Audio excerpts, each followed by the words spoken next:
nous sommes maintenant avec un étudiant de licence 3 qui a participé lui-même à l'hackathon niveau 2. C'est bien ça?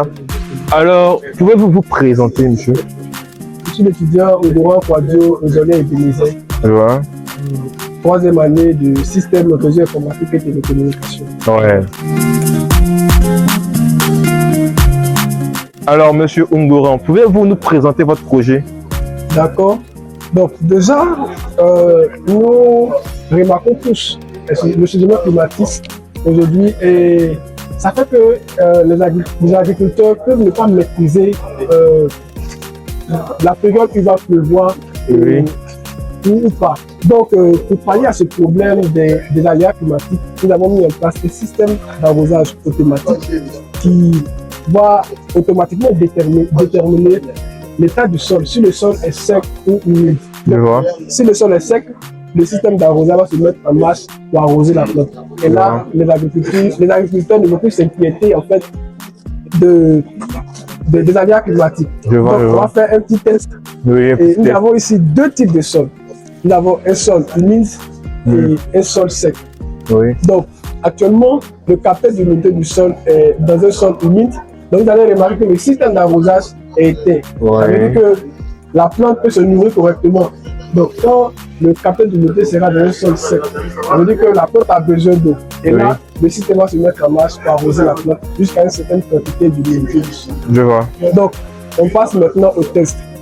Donc, on met le capteur dans un sol sec et le système se met en marche. Donc, le système est en marche, la plante est arrosée. Maintenant, on se trouve maintenant dans un sol humide, le système s'éteint. Waouh, je vois. Donc là, on s'inquiète plus, peu importe la période, on peut faire nos cultures, on peut faire nos champs de riz, de manioc et tout. Donc vraiment, c'est un très bon projet et ça va beaucoup aider les agriculteurs. Waouh, c'est épatant, c'est quand même incroyable. Donc, je suis Coco Junias, je viens de la SRIT 3B et aujourd'hui je suis là pour présenter un projet, Chap3.0. Waouh, je me demande comment tu as pu faire ce projet-là. Alors, vas-y, parle-nous un peu de machine. D'accord, donc c'est Chap 3.0. Pour ceux qui étaient là l'année passée, on a présenté Chap 2.0 qui était la voiture pour être contrôlée à distance. C'est-à-dire que je suis couché chez moi à la maison, il active ma connexion internet avec MTN, Move, n'importe quoi. Lui, il est connecté à internet avec peut-être une petite box Wi-Fi à côté. C'est fini, je peux avoir accès à la voiture. Que je sois à Korogo, à Kumasi, voilà, j'ai accès à la voiture. Je peux la contrôler, je peux voir ce qu'il voit, entendre ce qu'il entend, ressentir ce qu'il ressent avec des capteurs de chaleur et autres. En fait, il va filmer ce qu'il voit. Donc, on va utiliser l'intelligence artificielle qui va prendre les images et qui va les traiter. C'est un peu ça le projet Chap 3.0. Waouh, le Chap 3.0.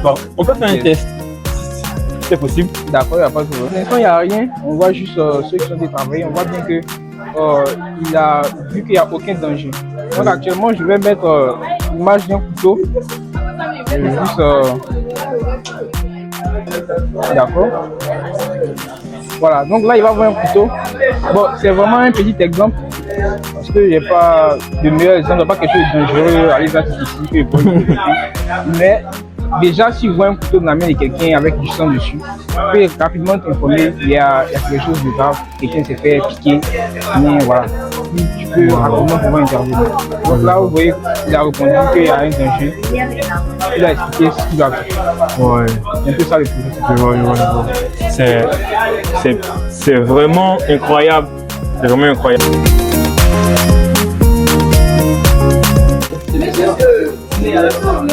Alors les gars, nous sommes maintenant avec le parrain Agnès Christ. C'est bien ça le parrain?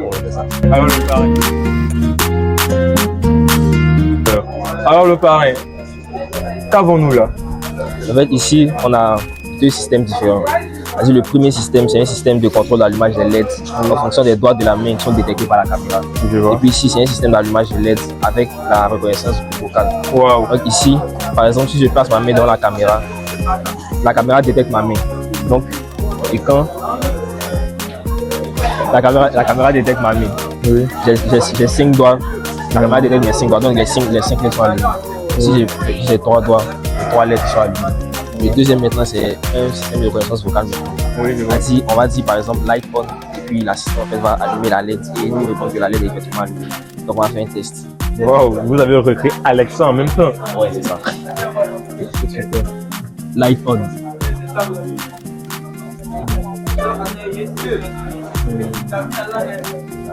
Lumière allumée. Wow. Wow.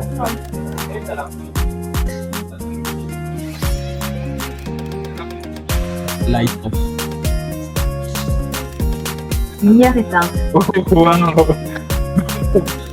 Wow, vraiment, c'est vraiment incroyable. Avoir la possibilité d'éteindre la lumière de son salon en ne levant que 2 doigts comme ça, vraiment, ça sauve tous les flemmards de la terre. D'accord, le parrain. Et dans la réalisation du projet, comment c'était? Était-ce difficile? Quel type de contraintes avez-vous rencontré? Bon, au niveau de la réalisation du projet, c'était quand même un peu compliqué. Parce que vu c'est quand même une partie de l'intelligence artificielle en fait pour la détection des mains. Donc il fallait souvent travailler avec des matrices, puis travailler aussi avec des modules qu'on n'avait pas l'habitude d'utiliser en fait. Pour pouvoir lier en fait l'Arduino, la carte électronique avec le programme. C'était un peu compliqué parce qu'au début il y avait un problème au niveau des modules en fait. Et maintenant on a pu implémenter tout ça, ça allait. Maintenant au niveau de la reconnaissance vocale, c'était pas assez compliqué parce que c'est disons quelque chose que j'avais déjà fait. Que j'avais déjà fait au niveau de la reconnaissance vocale. Mais ça suffisait juste de pouvoir adapter ça maintenant avec la carte Arduino pour pouvoir réaliser l'allumage. Sinon en gros le projet n'était pas très compliqué. Wow, humilité.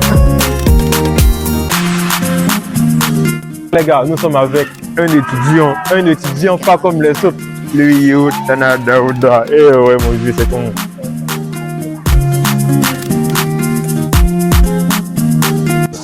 Cool, mon gars. Eh bien, qu'est-ce qu'on a là? C'est un projet, on a conçu une poubelle, c'est une poubelle intelligente. Contrairement aux autres, la poubelle elle est intelligente. Quand un utilisateur venait comme ça dans les poubelles ordinaires, un utilisateur venait comme ça jeter ses ordures. C'est l'utilisateur lui-même qui ouvre la poubelle et puis met ses ordures et récupère en retour. Notre poubelle, contrairement, on a mis un capteur d'utilisation ici, où on a capté les distances, on a prédéfini un intervalle de distance, c'est-à-dire on a défini une distance de 0 à 40 cm. Oui. Un utilisateur franchit le seuil, la poubelle s'ouvre automatiquement, et puis l'utilisateur jette ses ordures. Et c'est la personne sort aussi de l'intervalle, la poubelle se ferme aussi automatiquement. On a défini aussi une hauteur seuil. Dès que le seuil est atteint par les ordures qui sont à l'intérieur de la poubelle se bloque automatiquement. Wow. Et puis elle nous envoie un message pour nous dire qu'elle est remplie, qu'on doit la vider pour que les utilisateurs puissent utiliser à nouveau. Wow, c'est ça en fait le projet. Je vois. C'est vraiment, c'est vraiment incroyable, c'est vraiment incroyable. On peut faire un test? Oui, on peut faire un test. Donc on peut faire un test. L'utilisateur peut s'approcher. Donc, voilà, la personne fait. wow, vraiment c'est. Bien les gars, merci beaucoup Yeo. Étudiant en RTL2.